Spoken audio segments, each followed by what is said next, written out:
How's it going, everyone? It is Andre Williams, and over here we talk stocks and we focus on one thing.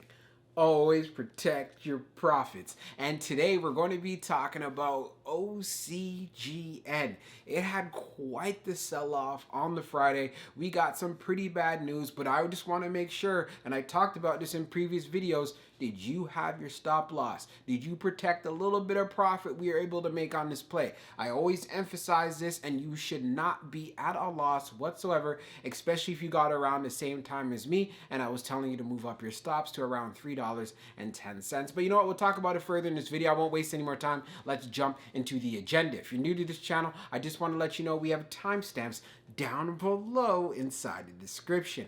But if you're a shareholder or you're thinking about taking a position, I highly suggest you watch this full entire video. So the first thing we're going to go over is the technical analysis. We're going to be taking a look at the overall price action. We want to know support. We want to know resistance. We want to know what it looks like in the bearish case scenario and as well as in the bullish case scenario. And then we're going to go on Fintel, taking a look at the recent institutional ownership and short interest information. The reason this is important because it does have an impact on the way the stock performs. And then we're going to be taking a look at the order flow distribution. We want to know the buying and the selling behavior on the retail side and as well as on the institutional side. And then when all of that is done, we'll be going into the final thoughts and as well as some more details. So let's get to it. So we're going to do a technical analysis for OCGN. Let's see how it performed on Friday. So it ended up closing at $2.53, being down 23.10%.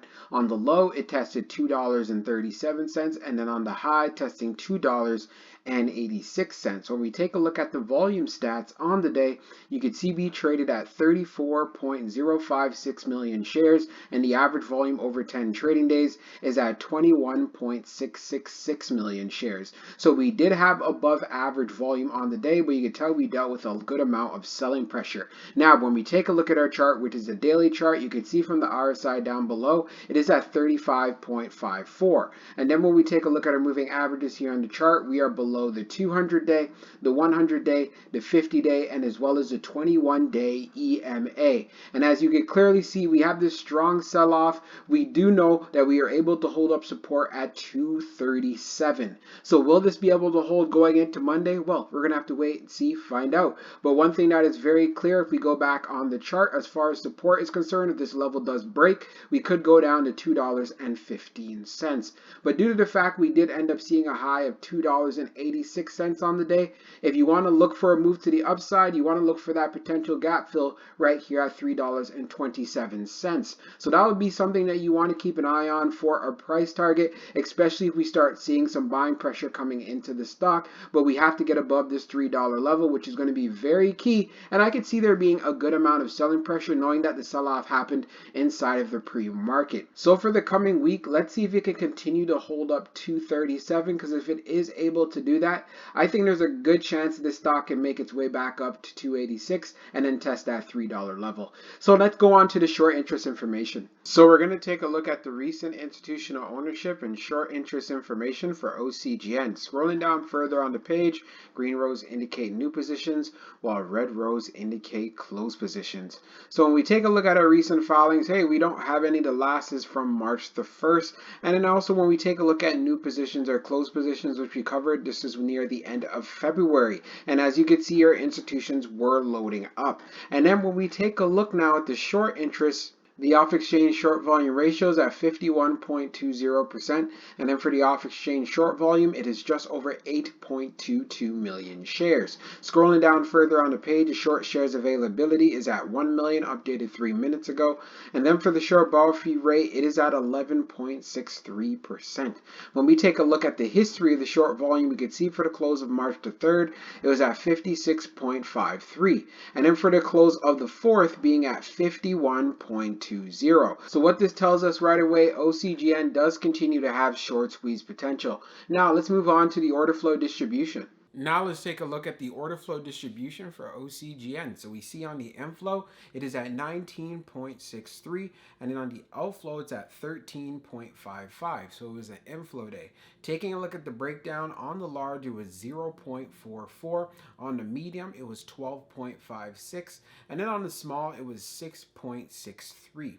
Taking a look at the outflow side, you can see on the large, it was 0.21. On the medium, it was 9.25. And then on the small, it was 4.09. Taking a look at the large scale orders in the last 5 days, you can see from March the 4th, so the Friday that just passed, being at 232,000. It was an inflow, and then seeing from March the 3rd, it was an outflow of just under 215,000. Analyzing the numbers even further for the small scale orders that tend to represent the retail side, we had more buying than we had selling. And then when we take a look at what happened on the medium, we had more buying than we had selling. And then when we take a look at the large, which represents whales, institutions, and funds, we had more buying than we had selling. And then when we take a look at the turnover ratio, it was at 15.85%.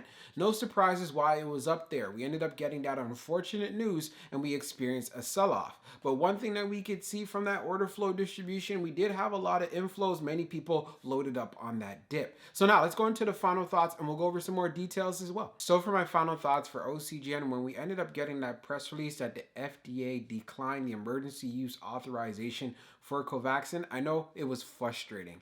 But also when I told you guys I was getting into a position to use a stop loss. It is very essential, especially for a volatile play like this. I know many of you sent me a message saying, yeah, Dre, did you see it sell off? But I was happy to have my stop loss in place. Thank you for letting us know to get into a position. And this is why I always emphasize risk management. So what I'm saying is, I'm not saying that OCGN is going to keep falling at the current levels of where it's at, but it's more so about protecting your investment and leaving some money away so you can invest in other plays. But if you are going to be waiting on OCGN, just like myself, I would not buy in right now. The last thing that you want to do is catch yourself in the middle of a falling knife. So I'm going to wait for the price to actually discover itself, and as soon as when it starts to look fairly bullish on the chart, I'll go with my position, and of course I'll keep you guys updated on that. So for the price action, it's going to have to hold up its 52-week low at $2.37, but if this area does ever end up breaking, don't be surprised if you see OCGN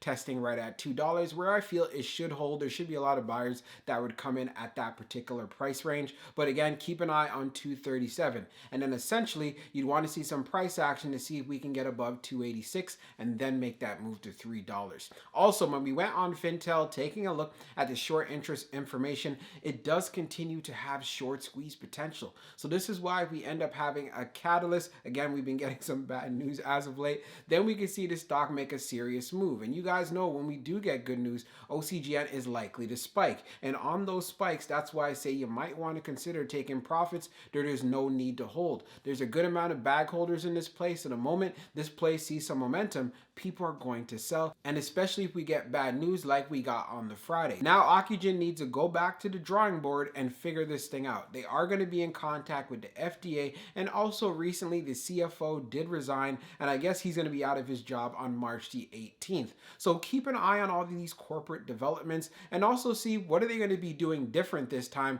to make sure that they can get an approval. I feel that is very important because at this point, if they continue to do offerings and they're failing to deliver for their investors, it doesn't become a good investment. And I know many people right now just say, you know what, this has actually been a bad investment. And I can't blame you for having that point of view either. I would be frustrated as well. And it's part of the reasons why I use tight risk management when it comes to this stock. So continue to do your homework and as well as your due diligence. And as soon as when this chart starts looking bullish again like it was days ago, I'll let you guys know when I get in with an entry. So I hope you guys enjoyed this video and we'll be talking real soon.